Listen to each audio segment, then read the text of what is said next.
ayah dengan anak bisa berdiskusi, bisa berdebat. Suami dan istri boleh berdebat. Dan nenek saya, kakek saya sering berdebat di depan kita. Dan bukan berdebat urusan rumah tangga. Nggak pernah kalau itu. Kami tidak punya memori perdebatan kakek nenek di depan kita urusan rumah tangga.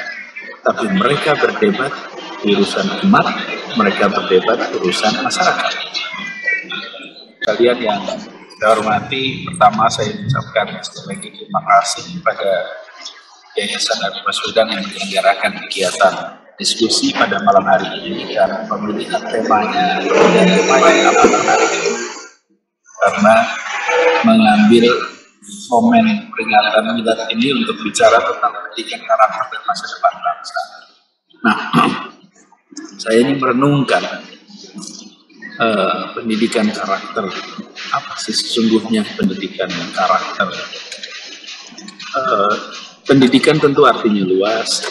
Karakter punya makna yang bermacam-macam. Kalau ketemu anak-anak usia belia belasan tahun, kalau ditanya nama karakter mungkin dia jawab jumlah digit di WA, jumlah huruf di SMS, itu karakter.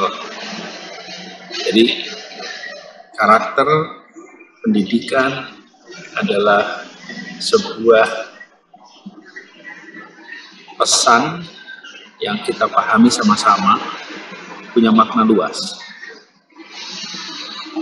Nah, saya ingin mencoba untuk membahas tentang ini. Pendidikan tidak dalam artian persekolahan, tapi pendidikan sebagai proses pembelajaran. Dan karakter dimaknai sebagai kebiasaan. Jadi pembelajaran untuk penumbuhan kebiasaan.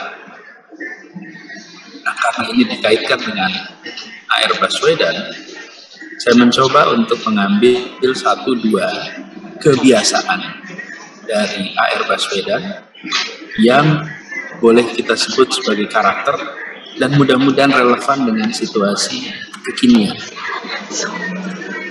Saya tumbuh besar bersama di rumah di Taman Buwono. Ini Ibu Alia yang ikut hadir di sini. Sama-sama kami itu, saya, ibu, bapak, dan 2 adik tinggal satu kamar. Dari kamar itu kami berlima, bapak, ibu, dan 3 anak. Di dalam satu rumah kakek di Taman Buwono 19.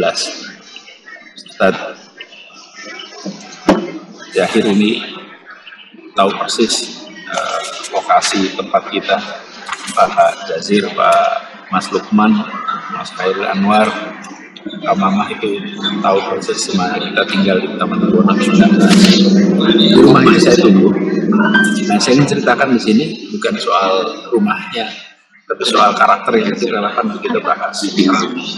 Meja makan tempat kami makan, terutama makan malam, makan siang, karena waktu itu kantor, ayah juga pulangnya siang, makan siangnya di rumah.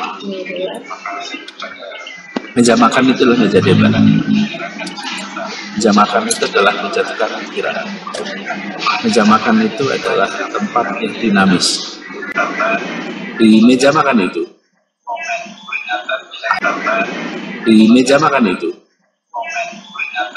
ayah dengan anak bisa berdiskusi, bisa berdebat. Suami dan istri boleh berdebat. Dan nenek saya, kakek saya sering berdebat di depan kita. Dan bukan berdebat urusan rumah tangga. Nggak pernah kalau itu. Kami tidak punya memori perdebatan kakek nenek di depan kita urusan rumah tangga.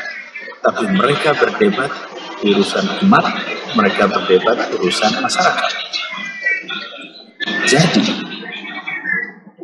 kesiapan untuk berbeda pandangan, untuk mendengar pandangan yang berbeda, itu bukan sesuatu yang dipelajari lewat teks, tapi sesuatu yang dijalani.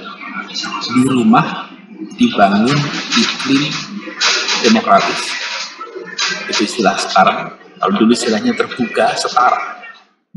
Jadi, sering sekali perdebatannya terjadi dan penuh semangat.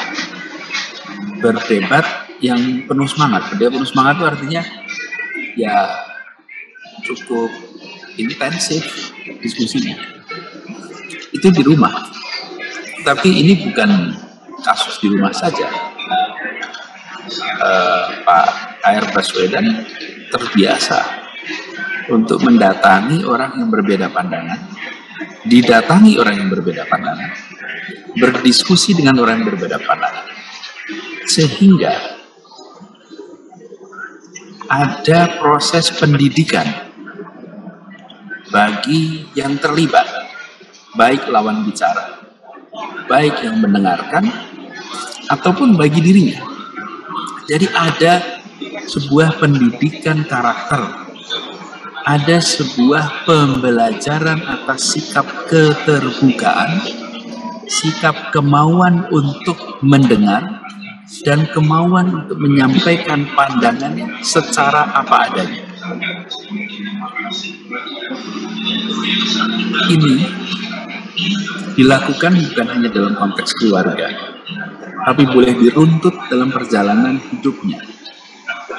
Ketika berada di konstituante, maka dia akan memilih menginap di tempat mereka tinggal, karena konstituante di Bandung, sekamar dengan orang-orang yang berbeda partai. Karena Pak Baswedan itu dimasyumi, maka bersamanya baik dari PNI, baik dari PKI, baik dari Partai Katolik, baik dari Partai Sosialis, yang berbeda partai menginap sekamar. Sehingga bayangkan, kamar mereka tinggal selama itu adalah tempat mereka diskusi dan berbeda pandangan. Dan yang menarik, perbedaan pandangan dianggap sebagai sebuah kewajaran, tidak dikhawatirkan, dan tidak ditiadakan. Ini cerita yang kami dengar tentang peristiwa tahun 50-an, dan tentu ada banyak lagi 40-an, 30-an. Tapi kemudian saya saksikan sendiri di tahun 70-an akhir, 80-an. Ketika saya sering mengantar, di situ saya menemukan memang yang didatangi adalah mereka-mereka yang itu sepaham. Pak Baswedan itu bersahabat dengan Pak Karkono, almarhum, tokoh PNI di Jogja. Saya sering mendampingi, mengantar, dan berdebat, berdiskusi di situ. Dan bersahabat dengan Pak Dayino, tokoh sosialis di Jogja. Dan bersahabat dan berdebat. Bisa disebutkan lagi nama-namanya. Dengan Romo Mangun Wijaya. Berteman, bersahabat, berdebat. Tapi beda pandangan. Nah, ini adalah satu proses pembelajaran yang perlu kita ingatkan kembali pada diri kita di masa-masa sekarang ini. Bahwa ada satu fase di mana mereka-mereka yang berada di wilayah publik, mereka-mereka yang memikirkan dan bekerja untuk kepentingan publik, itu siap untuk berdiskusi, siap untuk berdialog, dan siap untuk mendengar dan didengar. Kenapa ini menurut saya penting untuk kita ingatkan? Karena ada potensi bahwa makin hari makin sering kita berdialog dengan yang kesepemahamannya ada. Bila sepemahaman terjadi diskusi, bila beda pemahaman tidak terjadi diskusi, tidak terjadi interaksi. Nah, ini harus kita kembalikan. Tapi ada juga syarat yang menarik, bahwa kalau direnungkan mengapa mereka mampu melakukan itu, mengapa mereka bisa berdiskusi dengan leluasa. Barangkali salah satu jawabnya adalah mereka telah melampaui kepentingan dirinya. Kecintaannya kepada negeri ini mengalahkan kecintaannya kepada urusan-urusan mikro. Karena itu, ketika terjadi perbedaan pandangan, maka semuanya sadar bahwa ini adalah demi Indonesia yang mereka cintai. Ini demi memajukan bangsa yang mereka bebaskan dari belenggu kolonialisme. Ini demi kemajuan negara yang mereka dirikan sama-sama. Jadi, ada semacam bingkai yang dimiliki oleh semua, yaitu bingkai kecintaan pada Republik dan bingkai terbebasnya diri dari kepentingan-kepentingan mikro, sehingga tidak khawatir untuk menyampaikan pikiran dan tidak khawatir untuk berbeda pandangan, karena semua sadar bahwa ini bukan tentang dirinya, ini bukan kepentingan mikro bagi dirinya. Nah, ini mungkin bagian dari proses pendidikan karakter yang harus ditumbuhkan kembali. Sekali lagi saya garis bawahi, yang saya sampaikan ini bukan persekolahan. Pendidikan dalam arti yang lebih luas, bukan pendidikan dalam arti kegiatan di sekolah. Nah, di mana itu? Di wilayah publik. Karenanya penting sekali untuk menjaga iklim perdebatan ini hidup dan substantif. Kita sering menyaksikan talk show yang perbedaan pandangan itu dimunculkan. Tapi seringkali yang muncul adalah dari satu diksi talk show. Itu ada dua, ada talk, ada show. Yang sering dominan adalah show-nya, bukan talk-nya. Sehingga perdebatan, dialog yang muncul di publik dipandang sebagai tontonan dan bukan dipandang sebagai tuntunan. Walaupun hanya beda satu huruf O dan U, maknanya ahad berseberangan. Sebagai tontonan, dia akan hilang dalam memori cepat sekali. Sebagai tuntunan, dia akan menjadi pegangan. Pada saat peringatan Hari Kemerdekaan 17 Agustus, di antara masa menunggu mendengarkan pidato dari sidang tahunan MPR dan sidang DPR, saya membuka buku-buku tulisan biografi para pendiri bangsa. Apa yang muncul?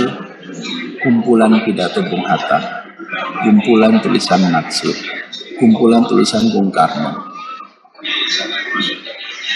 pidato-pidato semuanya. Itu bukan tontonan, itu tuntunan. Kita sekarang perlu mengembalikan bagaimana perdebatan yang muncul itu substantif dan bisa menjadi tuntunan. Dan itu artinya perdebatan yang mencerminkan gagasan, membawa narasi, dan diperdebatkan dengan objektif. Ini perlu dimunculkan kembali sebagai proses pembiasaan bagi bangsa untuk melihat perbedaan pandangan substantif agar bisa menjadi tuntunan. Bapak Ibu sekalian yang saya hormati, ketika kita memperingati kelahiran seseorang, memperingati kematian seseorang, maka sesungguhnya kita sedang mencoba mengambil hikmah. Dan dalam konteks ini, saya ingin menarik hikmah salah satu dari barangkali ada deretan tentang karakter keterbukaan, karakter kemauan untuk berdebat, berdiskusi, dan karakter untuk menunjukkan itu sebagai sebuah aktivitas terbuka sehingga dia menjadi pendidikan bagi yang baik.